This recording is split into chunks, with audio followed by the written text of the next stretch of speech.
오늘은 성령 강림 후 세 번째 주일입니다.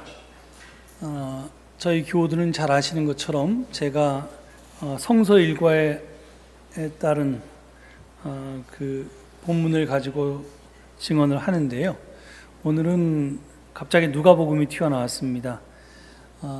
원래 성서 일과가 구약의 말씀 하나, 또 시편의 말씀 하나, 그리고 서신서의 말씀 하나, 복음서의 말씀 하나, 이렇게 네 가지 본문이 주일마다 주어지는데, 그 중에서 시편은 저희가 교독을 하고, 그 다음에 어떤 애는 복음서, 어떤 애는 서신서, 어떤 애는 구약 본문을 가지고 제가 증언해 왔습니다. 그런데 올해가 제 목회 10년 차라서 이미 다 했어요. 그래서 빠진 본문들을 골라서 지금 증언을 하는데, 마침 오늘은 복음서 본문이었던 누가복음 9장 57절로 62절의 말씀을 제가 증언한 적이 없어서 이것이 본문이 되었습니다. 원래 그 성서 일과가 제시한 본문은 9장 51절부터입니다. 그런데 이런저런 이유로 51절에서 56절까지는 뺐고요. 57절부터 62절까지만 저희가 함께 읽었습니다. 그런데 누가복음의 전체 구조에 따르면 9장 51절부터 예수님의 예루살렘 상경기가 시작됩니다. 그러니까 이제껏 갈릴리에서 활동하셨던 예수님께서 일행들과 함께 갈릴리를 떠나서 예루살렘으로 향하게 되는 것입니다. 그 상황을 51절은 이렇게 전합니다. 예수께서 하늘에 올라가실 날이 다 되었다. 그래서 예수께서는 예루살렘에 가시기로 마음을 굳히셨다. 이 구절에서 우리가 주목해야 할 단어는 그래서라고 하는 접속사입니다. 이 단어는 하늘에 올라가실 날과 예루살렘에 가는 것이 서로 인과관계가 있음을 우리에게 말하고 있습니다. 예루살렘이 성스러운 땅이기 때문에 그곳에 가서 하늘에 오르기 위해서 예수님이 예루살렘으로 향하시는 걸까요? 그렇지가 않지요. 여기 보면 하늘에 올라가실 날이라고 되어 있는데, 그것은 구체적으로 말하면 십자가의 죽음과 부활과 승천의 날을 가리킵니다. 그러니까 예수님은 당신이 죽임당할 자리가 예루살렘이라는 것을 아시고 거기로 가시기로 하신 것입니다. 자기 죽을 자리로 스스로 걸어 들어가는 것은 비상한 용기가 필요한 일입니다. 그래서 누가는 예수님께서는 예루살렘에 가시기로 마음을 굳히셨다, 이렇게 증언하고 있습니다. 이 말에서 우리는 예수님이 겪었던 내적인 갈등의 깊이를 짐작할 수 있습니다. 이 길은 마음을 굳히는 결단 없이는 갈 수 없는 길이었습니다. 그리고 그 결단은 예수님에게만 필요한 것이 아니었고요. 그 길을 함께 걷고자 하는 모든 사람에게 필요한 것이었습니다. 그 사실을 오늘 우리가 읽은 57절로 62절이 표현하고 있습니다. 예수님 일행이 예루살렘 상경길을 가고 있는데 한 사람이 말합니다. 57절을 보면 나는 선생님이 가시는 곳이면 어디든지 따라가겠습니다. 이렇게 어떤 사람이 이야기를 했습니다. 지금 그는 나름대로 결의에 차서 자기의 결단을 말한 것입니다. 그런데 그런 그에게 예수님은 찬물을 끼얹는 말씀을 하십니다.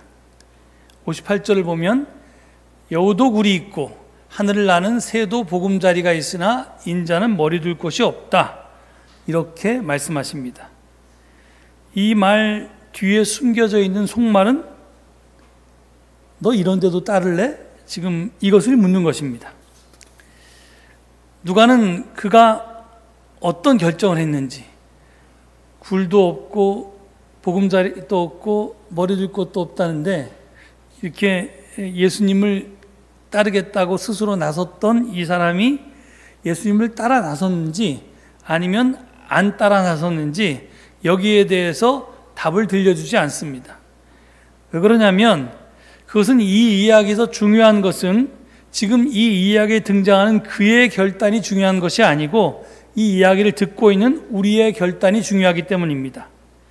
머리 둘 곳도 없는 예수님을 생각하면 그 예수님을 우리가 과연 따를 수 있을 것인가 하는 그런 물음입니다. 예수님은 머리 둘 곳도 없다고 하셨는데 오늘 우리의 삶은 거기에 비하면 너무나 편안하고 또 넉넉합니다. 그래서 그래도 나를 따르겠느냐라고 하는 예수님의 물음에 선뜻 예 그러겠습니다 하고 대답하기가 참으로 힘이 듭니다. 다음을 보면 이번에는 예수님이 어떤 사람에게 나를 따라오너라 이렇게 말씀하십니다. 예수님의 부르심을 받은 사람은 행복한 사람일 것입니다. 왜냐하면 그는 특별하게 인정받고 또 선택되었기 때문입니다. 하지만 그 부르심을 받은 사람은 예수님의 부르심에 선뜻 응하지를 못합니다. 그의 태도는 예수님이 부를 때 배와 그물을 버려두고 예수님을 따랐던 첫 번째 제자들인 어부들, 그리고 세관에서 일을 보다가 그것을 다 버려두고 즉각 예수님을 따랐던 세리, 레위, 이 즉각적인 모든 것을 버리고 예수님을 따랐던 이것과 비교가 됩니다. 그가 망설였던 이유는 그를 붙잡고 놓아주지 않은 것은 가족에 대한 의무였습니다. 그는 이렇게 청합니다. 주님, 내가 먼저 가서 아버지의 장례를 치르도록 허락하여 주십시오. 당대 유대인들은 장례를 무척 중요시했습니다. 장례를 잘 치르는 것은 가족은 물론이고 마을 공동체 전체의 의무였습니다. 또 연고 없이 죽은 사람의 장례를 돕는 것처럼 큰 선행은 없다는 가르침도 있었습니다. 그리고 장례를 치르는 동안에는 쉐마를 외우는 일과 매일 시간을 정해놓고 기도를 바치는 종교적인 의무도 다 면제받았습니다. 그런데 예수님의 말씀은 너무나 단호했습니다. 60절을 보면 죽은 사람들을 장례하는 일은 죽은 사람들에게 맡겨두고 너는 가서 하나님 나라를 전파하여라. 지금 이렇게 말씀하십니다. 여기서 앞에 있는 죽은 사람은 고인을 가리키는 말일 텐데 그럼 뒤에 등장하는 죽은 사람은 누구를 가리킬까요? 그야 알 수가 없죠. 그런데 그게 누구든 간에 누구를 상징하든 간에 예수님을 따르기 위해서 자기 아버지 장례를 포기하라는 명령을 우리가 따를 수 있습니까? 하나님 나라의 전파도 중요하지만 아버지 장례보다 더 시급한 일일까요? 먼저 장례 치르고 좀 나중에 며칠 뒤에 따를 수도 있지 않습니까? 따라서 죽은 사람들을 장사하는 일은 죽은 사람들에게 맡겨두고 너는 가서 하나님 나라를 전파해라 라는 말씀 역시 우리가 선뜻 예 그러겠습니다 하고 대답하기 힘이 듭니다. 이제 본문 61절로 넘어갑니다. 여기에는 또 다른 사람 하나가 등장합니다. 그도 첫 번째 사람처럼 자발적으로 주님을 따르겠다고 했습니다. 그러나 먼저 집안 식구들에게 작별 인사를 할 말미를 달라고 그렇게 부탁합니다. 여러분 열왕기상 19장 19절에서 21절을 보면 예언자 엘리야가 엘리사를 제자로 삼은 이야기가 나옵니다. 거기를 보면 엘리야가 이 밭을 갈고 있던 엘리사를 제자로 삼으려고 합니다. 소 12마리를 이렇게 끌고 밭을 갈았는데 거기에 이제 엘리야가 가서 자기의 겉옷을 탁 엘리사에게 던져주면서 그 옷 입고 나를 따라라 이런 이제 이 신호를 보냅니다.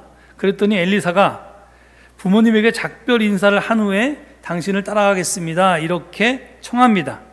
그랬더니 이 부탁을 듣고 엘리야는 기꺼이 어서 가보게 내가 어찌 작별 인사를 금하겠는가 라고 허락을 합니다. 그런데 예수님의 태도는 이 엘리야와 전혀 다릅니다. 당신 추종자가 식구들과 작별할 겨를조차 주지 않고 매우 단호하게 말씀하십니다. 누구든지 손에 쟁기를 잡고 뒤를 돌아보는 사람은 하나님 나라에 합당하지 않다. 이 손에 쟁기를 잡고 뒤를 돌아보는 것은 그가 지금 하나님 나라에 집중하지 못함을 가리킵니다. 그는 모든 것을 버리고 떠나기에는 이런저런 미련이 있는 사람인 듯 합니다. 우린 이 사람처럼 예수님으로부터 너 하나님 나라를 위해서 같이 일하자 이렇게 부름을 받았는데 우리 역시 자꾸 뒤를 돌아다 보지는 않는지요? 우리가 이렇게 자꾸 뒤를 돌아다 보게 되는 이유는 뭘까요? 추종을 거부한 부자 청년처럼 가진 것이 너무 많기 때문에 그럴 수도 있습니다. 또 하나님 나라에 대한 확신이 부족하기 때문에 그럴 수도 있습니다. 또 소명이나 용기가 부족해서 그럴 수도 있습니다. 이유가 무엇이든지 간에 오늘 본문에서 예수님은 당신을 따르는 일에 전적으로 투신하라고 우리에게 명령하시는데 우리는 그 말씀을 따르기가 매우 힘이 듭니다. 그래서 오늘 본문은 증언하기 어려운 본문입니다. 이 내용을 풀이하기가 어려워서가 아니라 이건 무슨 뜻인지 너무나 분명한데 이것을 실천하기 어렵기 때문에 그렇습니다. 여러분도 어렵겠지만 저도 어렵습니다. 그러니까 저도 못하는 걸 여러분 하라고 제가 어떻게 말하겠습니까? 이러니까 이럴 때는 참 곤란하지요. 이 말씀을 어떻게 선포할까? 사실 오늘 말씀뿐 아니라 성서에는 실천하기 힘든 말씀이 굉장히 많이 등장합니다. 그럴 때 우리는 그 말씀 앞에서 자신이 죄인이라는 것을 인정하거나 또는 확인하고 예수님을 구세주로 믿는 것으로 그 문제에서 해방되고자 합니다. 그러니까 사실 목사님들이 이걸 겁없이 설교하는 것은 예수님이 이렇게 명령했는데 너희 그렇게 못 살지? 그러니까 너희는 죄인이야. 그러니까 너는 죄인임을 고백하고 그냥 예수 믿어서 구원받아야 돼. 이제 이걸 강조하는 거지요. 그러니까 이 죄의 문제는 우리가 해결할 수 있는 문제가 아니라 믿음으로 건너뛸 문제라는 뜻입니다. 우리가 기독교가 누누이 강조해왔던 대신 속죄를 뜻하는 대속이나 또는 의롭지 않음에도 불구하고 믿음으로 의롭다고 인정받았다는 뜻의 이신칭의, 이 모든 것은 죄 문제의 해결이 아니라 그냥 그것을 은근슬쩍 넘어가자는 얘기입니다. 즉 잘못을 개선하는 것이 아니라 그냥 묵과하자는 것입니다. 이런 방법으로는 절대 죄인이 의인되지 못합니다.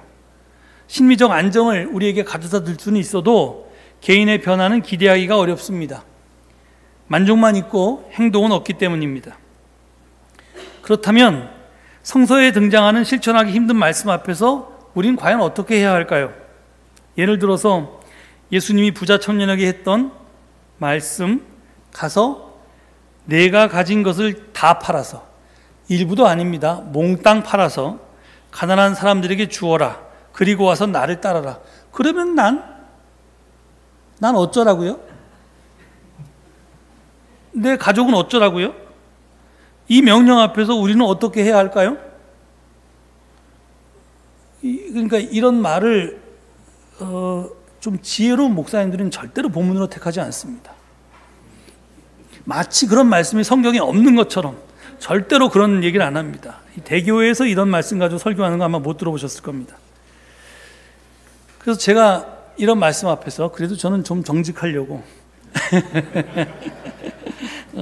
거기에 대한 답을 저도 젊었을 때 많이 고민하다가 여러분께 이미 말씀드린 적이 있는데 거기에 대한 해답을 제가 존경하는 우리 잔 도미닉 크로산이 어떤 책에 썼습니다. 디다케라고 소위 12사도의 가르침이라고 하는 초대교회 문서가 있는데 거기에 나오는 이야기를 들려줍니다.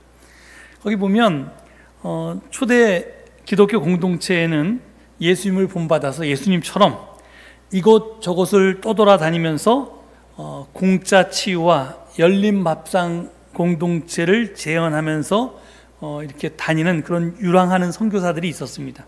그러니까 이들이 어떤 마을에 들어가면요, 당연히 그 자기보다, 그 사람보다, 선교사들보다 훨씬 안정적인 삶을 살고 있던 집의 사람들에게 방문하게 되겠죠.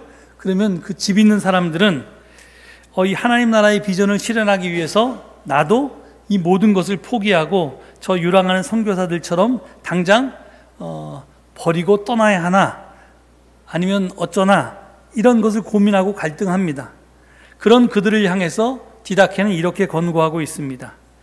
만약 주님의 모든 멍에를 질 수 있다면 당신은 완전해질 것이다. 그러나 그렇게 할 수 없다면 당신이 할 수 있는 것을 행하라. 이게 아주 복음 말씀이죠. 당신이 할 수 있는 것을 행하라. 영어로 하면 do what you can 이렇게 됩니다. 이 실천하기 힘든 말씀 앞에서 우리가 취해야 할 태도는 바로 이것입니다. 아무것도 하지 않고 포기하는 것이 아니라, 나는 죄인이니까 할 수 없어, 마음은 원이로되 육신이 약해서 못해, 이렇게 포기하는 것이 아니라 내가 기꺼이 할 수 있는 것을 하기 시작하면 된다는 것입니다. 여기서 기꺼이라는 말이 중요합니다. 탐탁하지 않은데 억지로 해서는 안 됩니다. 이렇게 내가 기꺼이 할 수 있는 작은 일부터 하기 시작하면, 그리고 기꺼이 할 수 있는 일이면 그것을 계속해서 오랫동안 할 수 있습니다. 그래서 이제 억지로 하면 그게 안 되는데요, 기꺼이 하면 그게 된다는 거죠. 그래서 포기하지 않고 끝까지 갈 수 있습니다. 내가 기쁘고 나에게 보람되고 내가 행복해야 신이 나서 그 일을 계속할 수 있습니다. 그렇게 시작해서 하다 보면, 계속 하다 보면 실천의 지평이 언젠가 나도 모르는 사이에 조금씩 넓어지고 조금씩 깊어집니다. 그 결과 지금 당장은 불가능해 보이는 것들도 나중에는 할 수 있게 되는 날이 옵니다.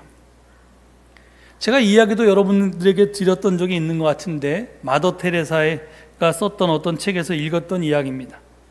어떤 부유한 힌두 부인이 테레사 수녀를 만나러 왔습니다. 그녀가 하고 있는 그 가난한 사람들을, 죽어가는 사람들을 돕는 선교를 보고 감명을 받아서 테레사 수녀에게 저도 당신의 일에 뭔가 나눔이 되고 싶습니다, 이렇게 말했습니다. 그랬더니 테레사 수녀가 정말 좋습니다, 이렇게 환영했습니다. 그랬더니 이 여인이 자기의 약점을 고백했습니다. 저는 우아한 옷을 너무 좋아해요. 좋은 옷 입는 걸 좋아한다는 거죠. 소위 이제 그녀는 명품 옷을 입고 다니는 그런 사람이었습니다. 근데 그녀가 이제 이 힌두교 사람들이 입는 옷을 사리라고 하는데, 우리로 얘기하면 이제 한복 같은 거죠. 그러니까 인도의 한복 같은 것이 사리인데, 그 사리가 800루피나 되는 값비싼 것이었습니다. 그런데 이제 테레사 수녀가 입고 있던 사리는 겨우 8루피밖에 안 됐으니까 이제 100배 차이가 났습니다. 그러니까 이제 테레사 수녀가 뭐 한 2, 3만 원짜리 옷을 입었다면 이 사람은 100배니까 2, 300만 원짜리 옷을 입은 거죠. 그래서 이거보다 더 차이 났을지 모르겠습니다. 하여간 그래서 테레사 수녀는 자기 일을 도와주고 싶어하는 그녀에게 이렇게 권했습니다. 저라면 그 사리에서부터 시작하겠습니다. 다음에 새 사리를 사러 갈 때 800루피짜리 대신에 500루피짜리를 사십시오. 그리고 남은 300루피를 가지고 가난한 사람들을 위해서 사리를 여러 벌 사십시오. 그래서 그것을 나누어 주십시오. 그녀는 기꺼이 그렇게 했고요. 나중에는 점점 낮아져서 100루피짜리 사리를 입고 다녔습니다. 그것도 테레사 수녀가 더 이상 싼 것은 안 된다고 극구 말렸기 때문에 거기서 멈췄던 것입니다. 카스트 제도가 엄존하고 있는 인도에서 귀족이 평민이나 노예의 옷을 입을 수는 없는 노릇이었기 때문입니다. 만약 그랬다면 그것은 체제에 대한 정면 도전이고 예수님처럼 그 여인 또한 죽임을 당하게 됐을지도 모를 일입니다. 집안의 명예를 실추시켰다, 이런 이유로요. 아무튼 그렇게 해서 테레사 수녀를 돕던 그녀는 그런 자기의 이 비싼 옷을 사 입던 것을 점점 줄여서 그 돈으로 남을 돕게 된 것이 자기의 인생을 바꿨노라고 고백했습니다. 그녀도 진정한 나눔의 의미가 무엇인지를 알게 되었습니다. 또한 자신이 준 것보다 훨씬 더 많은 것을 그 자신에게 베푼 사람에게부터 돌려받았습니다. 이 이야기에 나오는 힌두 여인처럼 이 작은 시작은 나중에 커다란 진보를 가져올 수 있습니다. 내가 기꺼이 할 수 있는 일을 지금 시작하면, 그리고 그것을 계속하다 보면, 그것을 기쁘고 감사하고 그리고 즐겁게 신나서 하다 보면 그것이 점점 커지게 되고, 그것이 나를 변화시키고, 그리고 그런 사람들이 많아지면 결국은 세상도 변하게 된다는 것입니다. 여러분 혹시 티쿤 올람이라는 말을 들어보셨습니까? 이 히브리어로 티쿤은 고치다라는 뜻이고요, 올람은 세계라는 뜻이랍니다. 그러니까 티쿤 올람 하면 세계를 고친다라는 말입니다. 유대인들은 자녀들에게 네가 태어날 때의 세상보다 네가 이 세상을 떠날 때 그 세상이 더 아름답도록 살라고 가르친답니다. 그러니까 유대인들의 삶의 목표는 세상을 고치는 것, 세상을 개선하는 것에 있습니다. 그들이 정말 그렇게 사는지 모르겠습니다. 왜냐하면 지금 이스라엘 사람들이 대부분 유대인일 텐데 그렇게 전쟁하고 이렇게 이 약자들을 못 살게 굴면서 정말 세상을 고치는 건지 파괴하는 건지 모르겠는데, 하여간 그들이 그렇게 살던 못 살던 티쿤 알람이라고 하는 그 뜻만은 우리가 꼭 새길 필요가 있습니다. 여러분은 왜 태어났다고 생각하십니까? 여러분의 삶의 목적, 존재의 이유가 무엇이라고 생각하십니까? 제가 지난 목요일날 성경 공부를 하면서 옛날 일이 떠올라서 이 말씀을 드렸는데, 제가 옛날 중고등학교 때 학습을 받을 때였는지 아니면 대학에 들어가서 세례를 받을 때 했던 경험인지 잘 오래돼서 기억은 안 나는데, 하여간 웨스트민스터 신앙 고백을 보고 깜짝 놀란 적이 있습니다. 그걸 읽어보면 그게 한 100가지 정도 이제 문답이 계속 되잖아요. 그리고 세례 문답할 때 그걸 이제 뭘 물어볼지 모르니까 그걸 외우라고 그러는데, 물론 불가능합니다. 100개를. 그렇지만 적어도 첫 번째 질문과 답은 우리가 다 외웁니다. 거기 보면 첫 번째 질문이 뭐냐면, 사람의 제일 되는 목적이 무엇입니까? 이렇게 물어봅니다. 그랬더니 거기 써 있는 정답이 뭔지 아십니까?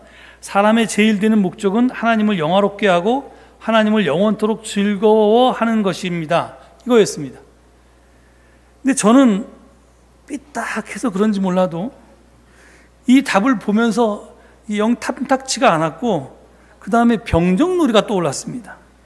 이 장난감 병정을 쭉 정렬해 놓고 열병식 놀이를 하는 것처럼 하나님이 우리 인간들을 쭉 창조해 놓고, 얘는 나를 어떻게 영화롭게 하나, 쟤는 나를 어떻게 영화롭게 하나, 그래서 그걸 보면서 만족해 하신다? 그런 하나님을 생각하니까 제가 그 병정 중에 하나고, 제가 믿는 하나님은 그런 걸 즐기는 하나님이라면 도저히 못 믿을 것 같았습니다.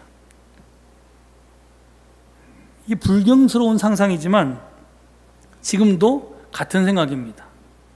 하나님이 당신을 영화롭게 할 존재가 필요해서 인간을 창조했다면 그런 하나님은 시시해서 믿고 싶지 않습니다. 아니, 믿지 못하겠습니다. 여러분, 우리의 삶의 목적, 우리의 존재의 이유가 무엇입니까? 우리 그리스도인들의 목표인 하나님 나라는 무엇입니까? 하나님의 뜻이 하늘에서와 같이 땅에서도 이루어지는 현실을 가리키는 것 아닙니까? 태초에 천지를 창조하시고 보시니 좋다고 했던 세상은 인간의 탐욕으로 인해서 망가져 버렸습니다. 하나님은 그 망가진 세상을 고치고 싶어 하십니다. 하나님이 우리를 부르신 이유가 바로 그것입니다. 예수님이 당신의 길을 따르라고 하신 이유도 바로 그것입니다. 망가진 세상을 고쳐라.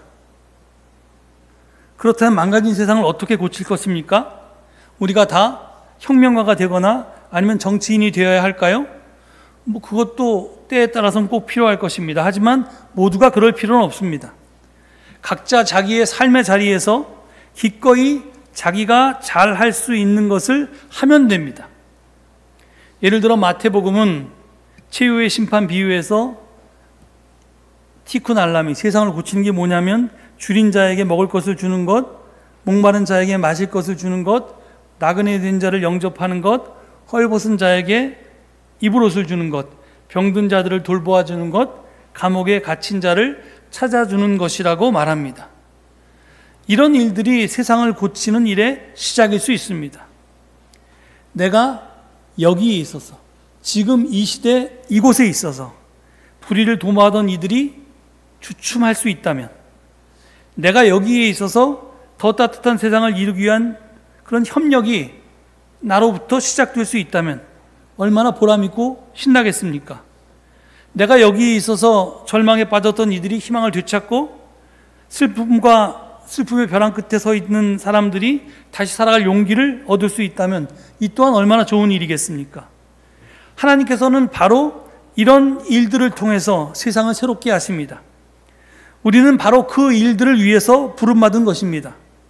세상이 하도 시끄럽고 소란해서 아름다운 이야기가 잘 들려오지 않지만, 사실 세상을 잘 살펴보면 세상 곳곳에서 이런 아름다운 실천을 하고 있는 이들이 많이 숨어 있습니다. 그런 실천들이 모여서 세상은 조금씩 개선되어 나가고 있는 것입니다. 아니, 우리가 개선되는 것을 동의할 수 없다면 적어도 그들이 노력한 만큼 더 나빠지지 않고 있습니다.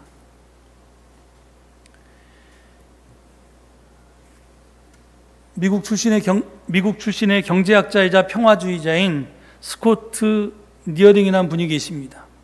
제가 옛날에 아주 오래전에 녹색평론을 이제 구독하기 시작했을 때 그 녹색평론을 통해서 이분에 대해서 이분이 쓴 글이나 이분에 대한 생애를 소개한 글들을 많이 읽었습니다. 그는 1883년 8월 6일에 태어났습니다. 미국의 펜실베니아 주에서요. 그런데 1983년 8월 24일 버몬트에서 돌아가셨습니다. 그러니까 100년하고 한 보름 가까이 더 사신 분입니다. 그게 미국이 1차 세계대전을 마치고 대공황이 일어나서 사람들이 뭐 못 살겠다고 그래서 뭐 난리가 났을 때, 그는 경제를 전공한 사람으로서 이 자본주의라고 하는 것이 결국은 대량 생산, 대량 유통, 대량 소비를 하게 되면 결국은 물건을 필요보다 더 많이 생산하게 되고, 그러면 결국은 공황이 일어날 수밖에 없구나. 그리고 이런 대량 생산, 대량 유통, 대량 소비, 대량 쓰레기라는 공식은 결국에는 우리의 지구 자원을 파괴하고 우리의 여러 가지 문제를 일으킬 수밖에 없구나. 이렇게 생각해서 이 산업자본주의가 인간의 삶을 허망하게 만드는 원인이라고 파악했고요.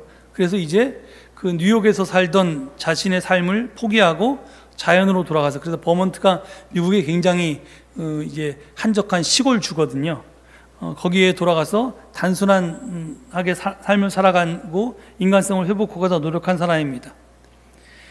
근데 이분이 100세까지 살고 한 20일 더 살았다고 그랬잖아요. 그가 이제 두 가지가 그의 죽음에서 굉장히 인상적이었는데, 하나는 그분이 계속해서 그 100세가 되도록 건강을 유지하면서 나름대로 자기가 걸어다니면서 이런저런 일들을 했습니다. 그런데 더 이상 기력이 떨어져서 내가 아무 일도 할 수 없다고 판단되었을 때 이제 먹는 걸 그만두셨어요. 그래가지고 스스로 곡기를 점점 줄여가면서 이제 이제 하나님의 품에 안길 준비를 했습니다. 이제 그럴 때 이제 100세 생일을 맞이했는데, 그게 100세 생일날 그 마을 사람들이 깃발을 들고 그 집까지 와서 이렇게 생일 축하를 해주었는데요. 이 창문 밖으로. 그때 그 많은 깃발 중에 이런 깃발이 있었습니다. 스코트 니어링이 100년 동안 살아서 이 세상이 더 좋은 곳이 되었습니다. 제가 이 이야기를 듣고 너무 감명받았습니다. 그러니까 티콘 올람, 세상을 바꾸자라는 삶을 그는 진정으로 살았던 것입니다. 이 이야기를 처음 읽었을 때, 내가 죽었을 때도 누군가 나에게 이런 평을 해줬으면 너무너무 좋겠다 하는 생각이 들었습니다. 앞서 말했듯이 전적인 투시는 아무나 못합니다. 하지만 누구나 다 부분적인 투시는 할 수 있고요. 또 반드시 해야만 합니다. 우리가 예수님은 계속 그렇게 사세요 나는 그냥 예수님을 믿기만 하겠습니다, 이런 삶으로는 세상을 바꾸지도 못하고 하나님 나라를 이 땅에 도래하게 할 수도 없습니다. 그러니까 우리는 어떻게든 자기의 능력이나 분량에 맞게끔 하나님 나라에 투신하며 살아야 합니다. 그래서 세상을 바꾸라고 우리를 부르신 하나님 그 소명을 일부라도 완수해야 합니다. 그리고 적어도 네가 태어나서 너 때문에 세상이 더 나빠졌다, 이런 말은 그리스도인으로서 듣지 말아야 되지 않겠습니까? 정말 이와 반대로 우리 모두가 당신이 있어서 세상은 당신이 있는 만큼 좋아졌습니다 라는 말을 들을 수 있으면 얼마나 좋겠습니까? 그런 사람들이 늘어나면 늘어날수록 정말 하나님 나라는 가까워질 것이고 이 세상은 사랑과 정의와 평화가 넘실될 것이고 그런 세상을 위해서 우리가 이 세상에 존재하는 겁니다. 오늘 이 전적인 투신이라는 뒤에 사실 제가 물음표를 딱 달아야 되는데 주보에는 뺐는데요. 우리가 전적인 투신을 못하더라도 모든 걸 포기하지 마시고 여러분이 할 수 있는 일을 찾아서 세상을 바꾸어 나가는 우리 모두가 될 수 있기를 간절히 축원합니다. 이 말씀 되새기시면서 침묵 가운데 잠시 묵상하시겠습니다.